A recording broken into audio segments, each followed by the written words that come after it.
And he seems just that. After the incident between Zaza Pachulia and Kawhi Leonard in Game 1 of the Western Conference Finals, Pop saying it is unlikely that his star will play in Game 2. And, you know, Zaza has a bit of a history with that kind of action, Pop calling it dangerous and unsportsmanlike. It's getting heated here, Donovan, but does Pop have a point? Well, first, I mean, you know, when you know a man's serious when he starts to the head starts to, you know, he starts to blink the eyes on you. But I will say this, yes, he has a history. You know, since he's been in the league in 2003, he's had 56 technical fouls, 3 ejections, 19 flagrant fouls. But on that particular play, that wasn't a dirty play to me. You know, you're asking a center to close out on a shooter shooting a 3, to get up underneath him. Now, it would have been dirty if he would have kind of bumped him and kind of boxed him out from the edge. But all he did was just close out, and he was taken off to go down the court to run the transition play. So for Zaza, I understand in this particular play how he feels and how David West has stuck up for him and said that, you know, he's just a guy that, you know, he's not as athletic as most guys, but he's doing what he has to do.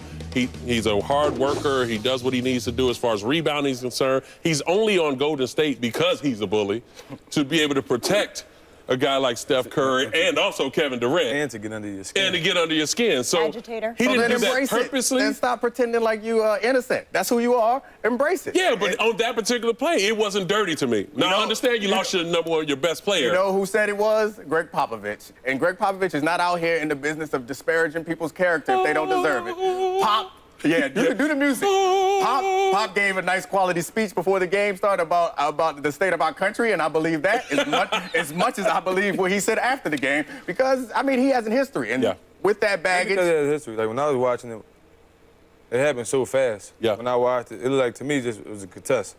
And, like, the more you watch it, man, though you have a history, you like... You don't know. Like, I'm kind of stuck in between right now. Like, we talk about that with Draymond Green sometimes, right? Because yeah, like a lot of times when the situation with Draymond was...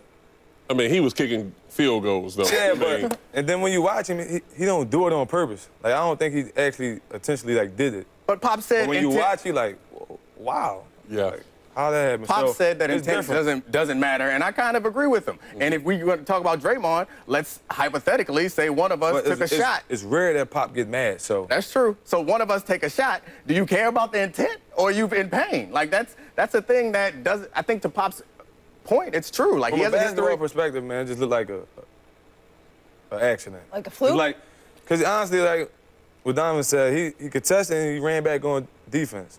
That's what it's supposed to look like. Well, I mean, most of the time, and we've all played in between. Yeah, we've all played some form of basketball. You know, I played at Syracuse. I mean, my minutes probably just I can count on my hand, but that's just because I didn't think Boeheim could coach. But no, that's another note. But when you contest a shot, say for a guard or forward, you contest a shot, you go and try to get either in his face or you try to get to the ball. Now, the next step is to turn. There's ways you go about it. There's ways you can go about it. When I contest in the face, I try to do it stepping to the side. Yeah, you jump past him. Yeah, but I also... But are you going to ask a 285-pound man that's what I'm saying. jump past? Right. Yes, I will. I mean, you're a professional basketball player, and you have brothers on the other side of the court. I understand you're competing against them, but you need to learn how to contest without injuring your opponent. Like, that's not okay. In the beginning of the season, Zaza couldn't even dunk, man. I played defensive back in the NFL. So I'm sure, I understand. If you was in training camp and you about to run into your quarterback, you trying to slow down, but you bump him in, then what? Right, but it don't matter. What percentage of people you've played with you think are out there intentionally trying to hurt the opponent? So do you think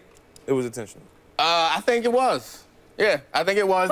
But do you think people are literally out there trying to hurt opponents? I think sometimes that's the most important thing. What was his intent? His intent to come up under Kawhi? Or was his intent to contest the shot? Manslaughter. I don't care about your intent. You are a professional basketball player, and I brought up football because as a DB, they tried to train out of us going at people's head. I learned how to not go after people's heads because I got fined early in my career for going after heads. Like, it's something that you can learn to do. But you had to adjust. I did. And they made this an emphasis in the NBA years ago. He had plenty of time to adjust. Okay, so this is the perfect example.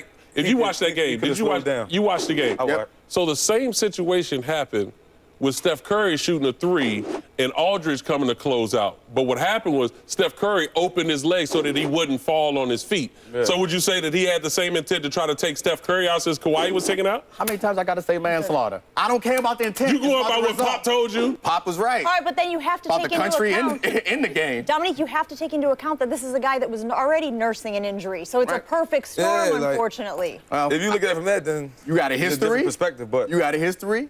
Pop said it. That's all I need. What more do I need? in Pop we trust. Yeah, I'm telling you. I mean, seriously. I think Pop went back and watched it a million times. Yeah. And that's how he came up with the situation of Zaza did on purpose. But if you watching from a basketball standpoint, like we was watching, like I was watching, everybody was watching, I honestly thought it was a regular contest. And then the more the replay show, you're like, start to think. I don't know. Yeah. I just don't know. I just don't know.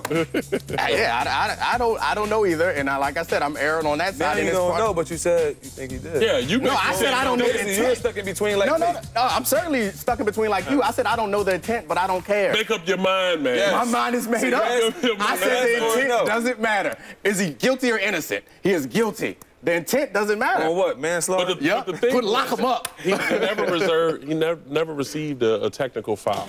And I know that it's his past histories, technical fouls and flagrant fouls and things of that nature. But in this situation, never received a technical foul. That doesn't matter. When your house got robbed when you was a kid, did they catch him? Well, no. They didn't. Okay, so they don't mean your house ain't get robbed. Well, you're right, but that ain't got nothing to do with this whole situation. I don't know. I'm going way off because I'm losing, so I'm flailing about. What about the hypocrisy element? Because some people say that Pop is being hypocritical because he has in the past had guys on his roster who were. Are we talking about one of our ESPN analysts? Let's just keep it general. I mean, but the reality is that there are guys in the league, like you said, who are aggressors and enforcers. Yeah, just say his Call him out. Just say his name, Jen. It's all right. Do it. To the point. But is there something to that there have been guys who have done this before? Yes, I think that's something that I think a lot of people gloss over because it's a situation where here we have one of the top 5 players in the league. Some argue say he's the second best player, like, which is funny to me. But I will say this, when you look at just over the history of the San Antonio Spurs, Bruce Bowen was his defensive specialist who did some different things to get under the skin of a lot of the shooters, a lot of the wingmen. You can continue to go even when he brought David West in. David West wasn't brought in just for his scoring.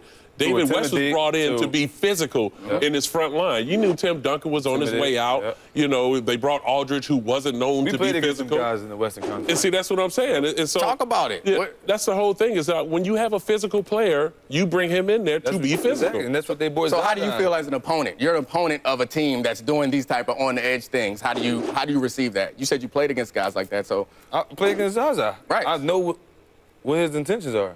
His intention is to come in the game, to get under your skin, make you frustrated, get stupid fouls, and now our big is forced to go to the bench because he fell into it. So that's his job. Yeah. That's his job. If that's your job and you understand that's why you're there, then don't. But that don't mean be dirty or hurt a guy. Agreed. But I think if you watching the game, okay, we all seen Kawhi get the ankle injury. But we all know it's been talked about a lot. So, you never know. You never know. You can't make your reputation as being that type of player and then be surprised when something happens. But then we go back and watch the video of him just blatantly pulling guys down. Like that's kind of crazy. And Pop is leaning on stuff like that in order to make his team. That's going too far. That's sympathetic. That's going too far. Let's move on. Exciting night in the NBA tonight with the draft lottery going down. Which team needs that #1 pick the most? And what should the Celtics do if they actually do get it? Plus, most people have decided